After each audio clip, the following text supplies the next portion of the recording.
इस भाग में अवतार और मंत्र। अवतार। जिस स्थान पर प्रभु का गुणगान होता हो वो स्थान ही पवित्र है। तो फिर जो मनुष्य प्रभु का गुणगान करता है वो और भी कितना पवित्र न होगा।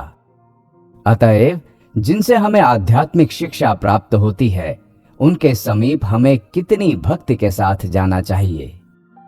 यह सत्य है कि संसार में ऐसे धर्मगुरुओं की संख्या बहुत थोड़ी है, पर यह बात नहीं कि संसार ऐसे महापुरुषों से कभी शून्य हो जाए। वे तो मानव जीवन उद्यान के सुंदरतम पुष्प हैं और अहेतुक दया सिंधु हैं। भगवान श्री कृष्ण भागवत में कहते हैं, मुझे ही आचार्य जानो।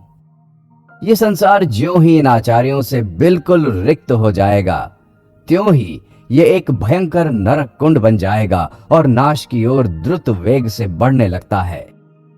साधारण गुरुओं से श्रेष्ठ एक और श्रेणी के गुरु होते हैं और वे हैं इस संसार में ईश्वर के अवतार। वे केवल स्पर्श मात्र से, यहां तक कि इच्छा मात्र से ही आध्यात्मिकता प्रदान कर सकते हैं। उनकी इच्छा से पतित व्यक्ति भी क्षण भर में साधु हो जाता है। वे गुरुओं के भी गुरु हैं, नर देहधारी भगवान हैं। उनके माध्यम बिना हम किसी भी उपाय से भगवान को नहीं देख सकते। हम उनकी उपासना किए बिना रह ही नहीं सकते। वास्तव में वे ही एकमात्र ऐसे हैं जिनकी उपासना करने के लिए हम बाध्य हैं। इस प्रकार के नर देहधारी ईश्वर अवतारों के माध्यम बिना कोई मनुष्य ईश्वर दर्शन नहीं कर सकता। जब हम अन्य किसी साधन द्वारा ईश्वर दर्शन करने का प्रयत्न करते हैं तो हम अपने मन में ईश्वर का एक विचित्र सा रूप गढ़ लेते हैं और सोचते हैं कि बस यही ईश्वर का सच्चा रूप है। एक बार एक अनाड़ी आदमी से भगवान शिव की मूर्ति बनाने को कहा गया। कई दिनों के घोर परिश्रम के बाद उसने एक मूर्ति तैयार तो की, पर वो बंदर जैसी थी। इसी प्रकार जब हम भगवान को उनके असल रूप में, उनके निर्गुण पूर्ण स्वरूप में सोचने का प्रयत्न करते हैं तो हम अनिवार्य रूप से बुरी तरह असफल होते हैं, क्योंकि जब तक हम मनुष्य हैं तब तक मनुष्य से उच्चतर रूप में हम उनकी कल्पना ही नहीं कर सकते। एक समय ऐसा आएगा जब हम अपनी मानवीय प्रकृति के परे चले जाएंगे और तब हम उन्हें उनके असली रूप में देख सकेंगे। पर जब तक हम मनुष्य हैं तब तक हमें उनकी उपासना मनुष्य में और मनुष्य के रूप में ही करनी होगी। तुम चाहे कितनी ही लंबी चौड़ी बातें क्यों ना करो, कितनी भी कोशिश क्यों ना करो, पर तुम भगवान को मनुष्य के सिवा कुछ और सोच ही नहीं सकते। तुम भले ही ईश्वर और संसार की सारी वस्तुओं पर विद्वतापूर्ण लंबे लंबे वक्तव्य दे डालो, बड़े युक्तिवादी बन जाओ और अपने मन को समझा लो कि ईश्वर अवतार की ये सब बातें अर्थहीन और व्यर्थ हैं, पर क्षण भर के लिए सहज बुद्धि से विचार तो करो।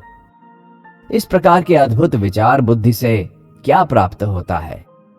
कुछ नहीं, शून्य, केवल कुछ शब्दों का ढेर।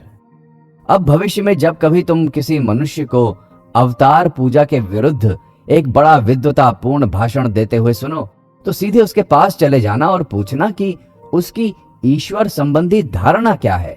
सर्वशक्तिमान, सर्वव्यापी आदि शब्दों का उच्चारण करने से वो शब्द ध्वनि के अतिरिक्त और क्या समझता है?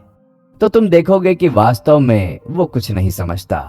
वो उनका ऐसा कोई अर्थ नहीं लगा सकता जो उसकी अपनी मानवीय प्रकृति से प्रभावित ना हो।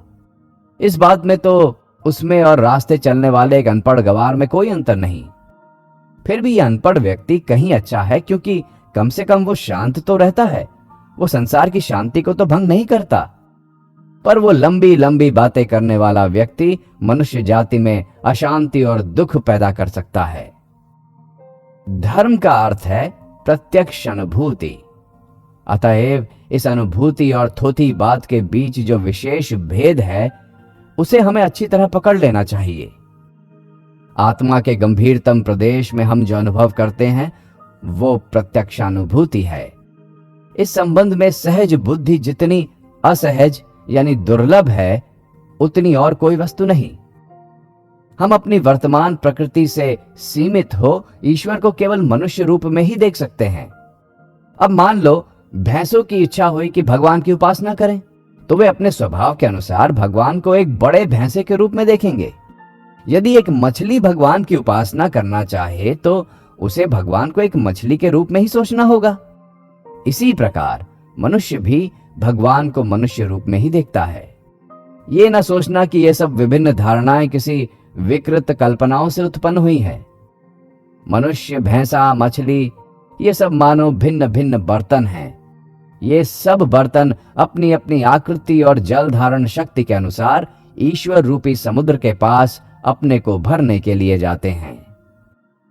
पानी मनुष्य में मनुष्य का रूप ले लेता है, भैंसे में भैंसे का और मछली में मछली का। प्रत्येक बर्तन में वही ईश्वर रूपी समुद्र का जल है। जब मनुष्य ईश्वर को देखता है तो वो उसे मनुष्य के रूप में देखता है, और यदि पशुओं में ईश्वर संबंधी कोई ज्ञान रहे तो उन्हें वे अपनी धारणा के अनुसार पशु के रूप में देखेंगे। अतः हम ईश्वर को मनुष्य रूप के अतिरिक्त अन्य किसी रूप में देख ही नहीं सकते, और इसीलिए हमें मनुष्य रूप में ही उनकी उपासना करनी पड़ेगी। इसके अलावा अन्य कोई रास्ता नहीं है। दो प्रकार के लोग ईश्वर की मनुष्य रूप में उपासना नहीं करते। एक तो नर पशु जिसे धर्म का कोई ज्ञान नहीं, और दूसरे परमहंस जो मानव जाति की सारी दुर्बलताओं के ऊपर उठ चुके हैं और जो अपनी मानवीय प्रकृति की सीमा के भी उस पार चले गए हैं। उनके लिए सारी प्रकृति आत्मस्वरूप हो गई है। वे ही भगवान को उनके असली रूप में भज सकते हैं। अन्य विषयों के समान यहां भी दोनों चरम भाव एक से ही दिखते हैं। अतिशय अज्ञानी और परम ज्ञानी दोनों ही उपासना नहीं करते।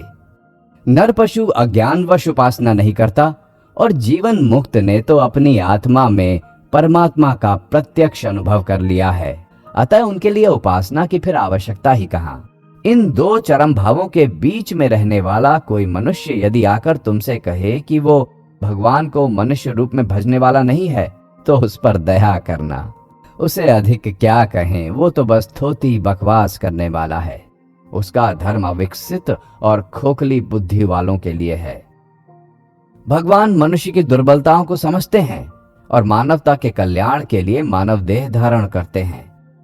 भगवान श्री कृष्ण ने अवतार के संबंध में कहा है, जब जब धर्म की ग्लानि होती है और अधर्म का अभ्युत्थान होता है, तब तब मैं अवतार लेता हूं।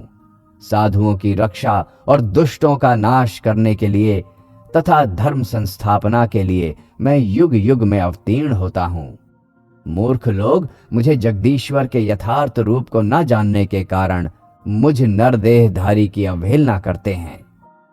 भगवान श्री रामकृष्ण कहते थे, जब एक बहुत बड़ी लहर आती है तो छोटे छोटे नाले और गड्ढे अपने आप ही लबालब भर जाते हैं।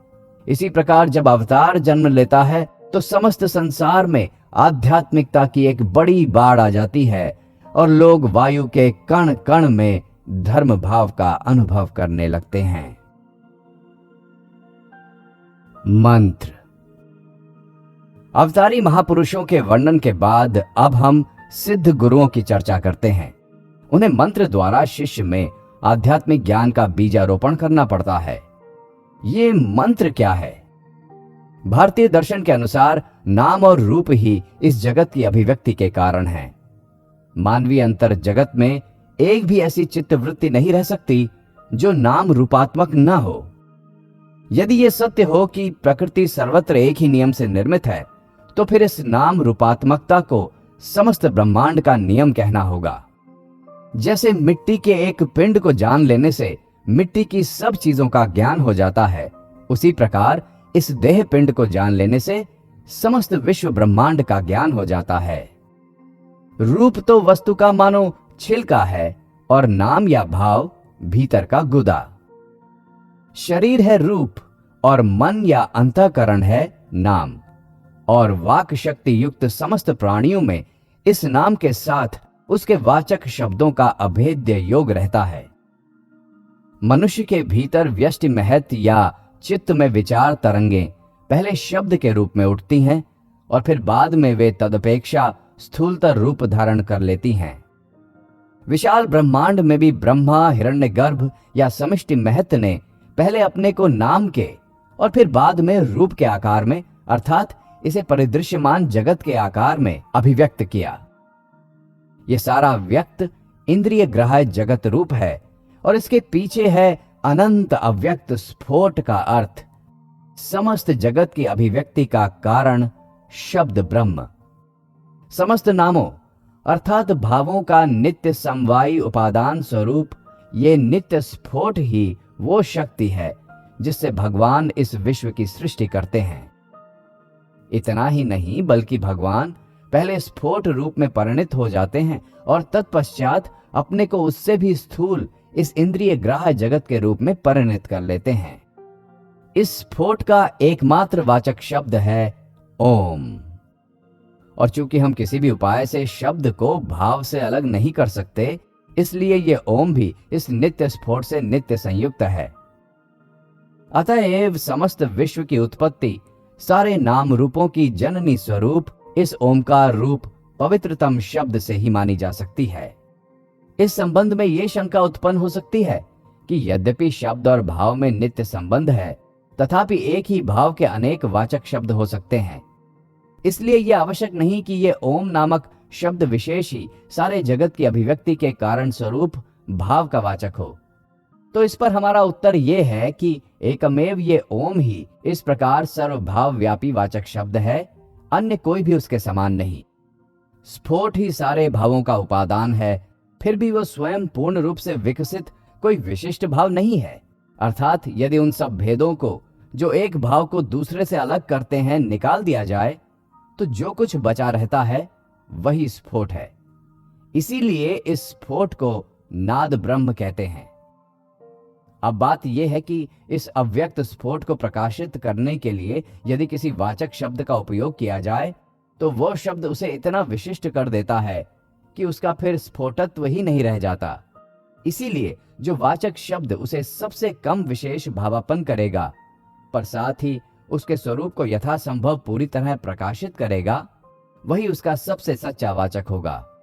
और ये वाचक शब्द है एकमात्र ओम, क्योंकि ये तीनों अक्षर अ, उ और म, जिनका एक साथ उच्चारण करने से ओम होता है, समस्त शब्दों के साधारण वाचक के तौर पर लिए जा सकते हैं। अक्षर अ सारे अक्षरों में सबसे कम विशेष भावापन है। इसीलिए भगवान कृष्ण गीता में कहते हैं, अक्षरों में मैं अकार हूं। स्पष्ट रूप से उच्चारित जितने भी शब्द हैं, उनकी उच्चारण क्रिया मुख में जिह्वा के मूल से आरंभ होती है और होठों में आकर समाप्त हो जाती है। अ जिह्वा मूल अर्थात कंठ से उच्चारित होता है और म होठों से होने वाला अंतिम शब्द है, और उ उस शक्ति का सूचक है जो जिह्वा मूल से आरंभ होकर मुंह भर में लुढ़कती हुई होठों में आकर समाप्त होती है। यदि इस ओम का उच्चारण ठीक ढंग से किया जाए तो इससे शब्दोच्चारण की संपूर्ण क्रिया संपन्न हो जाती है। दूसरे किसी भी शब्द में यह शक्ति नहीं। अतएव ये ओम ही स्फोट का सबसे उपयुक्त वाचक शब्द है और ये स्फोट ही ओम का प्रकृत वाच्य है। और चूंकि वाचक वाच्य से कभी अलग नहीं हो सकता, इसलिए ओम और स्फोट अभिन्न हैं। फिर यह स्फोट इस व्यक्त जगत का सूक्ष्मतम अंश होने के कारण ईश्वर के अत्यंत निकटवर्ती है तथा ईश्वरीय ज्ञान की प्रथम अभिव्यक्ति है। इसलिए ओम ही ईश्वर का सच्चा वाचक है। और जिस प्रकार अपूर्ण जीवात्माएं एकमेव अखंड सच्चिदानंद ब्रह्म का चिंतन विशेष विशेष भाव से और विशेष विशेष गुणों से युक्त रूप में ही कर सकते हैं, उसी प्रकार उसके देह रूप इस अखिल ब्रह्मांड का चिंतन भी साधक के मनोभाव के अनुसार विभिन्न रूप से करना पड़ता है।